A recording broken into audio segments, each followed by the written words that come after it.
Hey everybody, welcome back to Piano Lessons with Elvin. Episode 13, I think. Hope everybody's having an awesome day when they're watching this. Wanted to do a video today on chord inversions, specifically on just triad inversions, and also I'll accompany that was figured bass, which that's a bit more nerdy, but I love figured bass. You'll see that mostly in classical music analysis, but I think it's completely prevalent for any of you budding musicians out there because it just helps explain stuff more. There's less unknown, there's less gray area. Things aren't just arbitrarily the way they are, but you can see the blueprint inside of it, kind of like the Matrix. So I'll explain how to do triad inversions, root position, first inversion, second inversions, and the figured bass for that. So, hope you guys enjoy this video. I'll just grab it real quick. Yeah.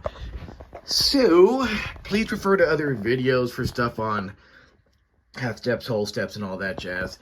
Here's my little fun sheet I made with my amazing handwriting.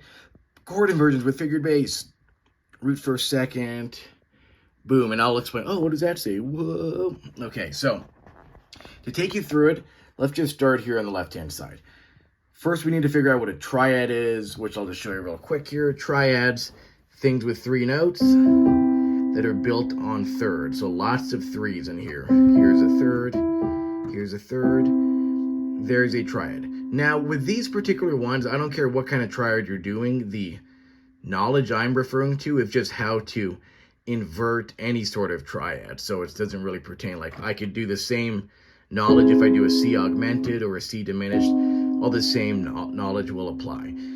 So inversions are when you take notes and you invert it. You know, you can just think of changing the arrangements. If I have 3 notes, C, E, G, I have 3 ways to arrange them. I can do C, E, G, C, E, G, or C, E, G. Cool. If I have 4 notes, like this would be a C major 7 chord. Don't worry about that. You know, then I would have 4 ways to play it. C, E, G, B, E, G, B, C, G, B, C, E, B, C, E, G. But we're just going to stick to triads for now as a little foundation. One other thing I want to point out, so you get good with the musician slang, is what we mean by root, third, and fifth. So root will just be the foundational name of the chord. The root of any chord will have to be in the shape of a triad. If it does not look like this, it will not be in root position. And then from root position, the first note, we can also call it 1. This is called the third because it's 3 notes higher. 1, 2, 3. And then this is called the fifth because it's 5 notes above the root. 1, 2, 3, 4, 5. Root, third, fifth is what you'll often hear in explanations like this. And it's often stuff you'll hear when people explain root position, first inversion, and second inversion. Root position, which sometimes gets misclassified as first inversion because people think first note or that it's the first of a series, but that does not exist. Even though there's 3 ways to play it, there's only 2 inversions. You know, we don't call this first inversion, second inversion, third inversion. It's root, first, second. So there's just some nice, that's just a very common error that we see here.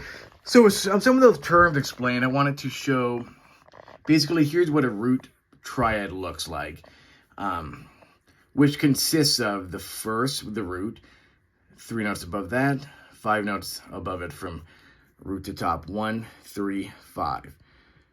Now then, to go to first inversion, some people like to call this the decapitated snowman.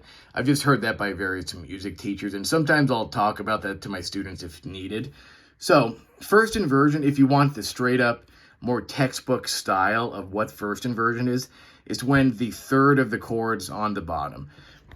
So if I'm playing this C chord here, root is on the bottom. If I want first inversion, I invert and shift things around to where the third is on the bottom. If I'm doing that with one hand, I just throw this guy up. Cool, because I need to still maintain C, E, G. So how do I do C, E, G with E on the bottom? E, G, C. So that would be first inversion is when the third is on the bottom.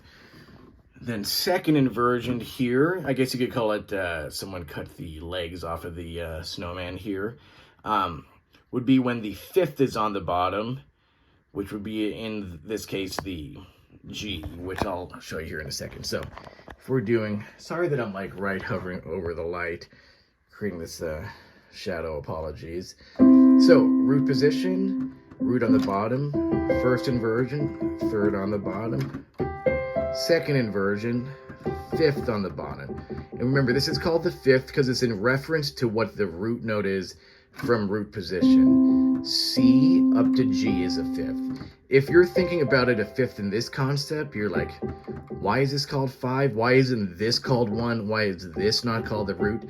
That's common. Often when I have a student and I hit a chord like this, their instinct will be, oh, this is a G chord. Because they see G on the bottom and they think G is the root, so that's a G chord. But we have to remember root chords always need to be in the shape of a triad, which is like this. So here's a G chord, because that's in the shape of a triad. And then here, root, third, fifth, cool. And then I can arrange this, so there would be a G triad here. Then first inversion, you get that third in the bass from earlier, that's the third. Then second inversion, the fifth in the bass. Cool. Now, once we get that concept down, which I've already talked about, like some also prefer to view it as, 1, 3, 5 or root third, fifth, first inversion, third on the bottom, 3, 5, 1, then fifth on the bottom, 5, 3, 1, or sorry, 5, 1, 3, because the root's in the middle, third's on the top. I'll show you just again there since I misspoke. So we have the C root triad, and then we're going to a second inversion, which is the fifth on the bottom. Fifth on the bottom, root in the middle, and then the third up top. Now, for the figured bass portion of it, what you do for a figured bass, and this will pertain for everything, is figured bass will be an analysis of the bottom note to the very top note, and bottom note to the middle. So we'll do, I want to make sure I'm saying that in the best way.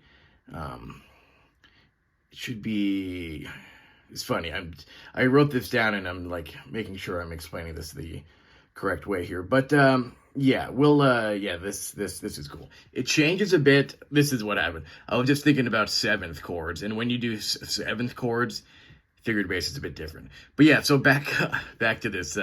Figured bass for just standard triads will be whatever the bottom note is to the very top, and then bottom note to middle. So you can explain all of the distances in there. So for root position, from root to top is 5 notes. C to G is a fifth. Then root to middle is a third. So in figured bass, you could do 5, 3. So let's say I explain to someone, I say, do a C 5, 3. They would do a C 5, 3. More common slang now, we would just say C root position or C triad. But in the old school days, particularly if we're thinking 17th century, the Baroque period, harpsichordists would have to do what you would call to realize a keyboard part, which is pretty much old school improvisation. And they would just be given figured bass symbols, 5, 3, 6, 3, 6, 4, whatever.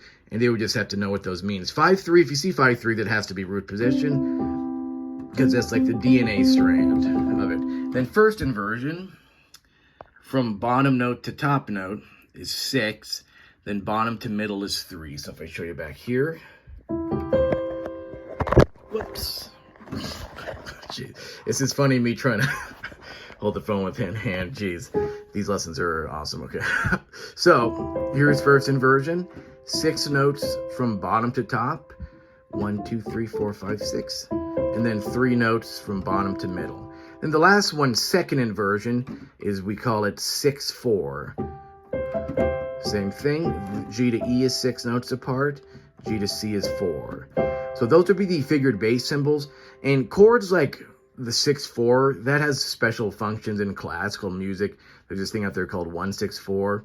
But yeah, I just figured No pun intended. I just figured it would be good for me to show you figured bass because I just love it, and it's just a deeper part of musical knowledge, a more historical part, but it still yields great results now with it because, like I said, it's just the comprehension factor here. And you can kind of do a subtle flex for everyone because the skill of figured bass is largely lost when you leave the classical world, I'd say. It's very much studied in academia. But yeah, there's the root first, second chord inversions for triads with the appropriate figured bass symbols here.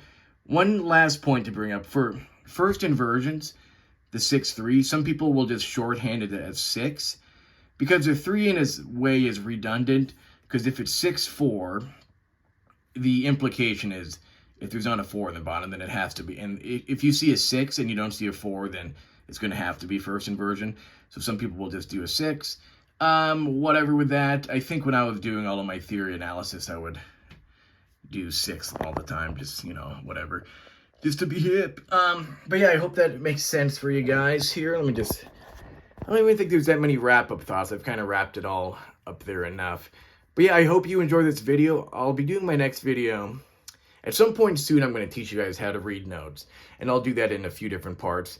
And there's just, now it's a recurring joke for me. There's just a few minor scales I have yet to show. And I'll get around to those before end of year.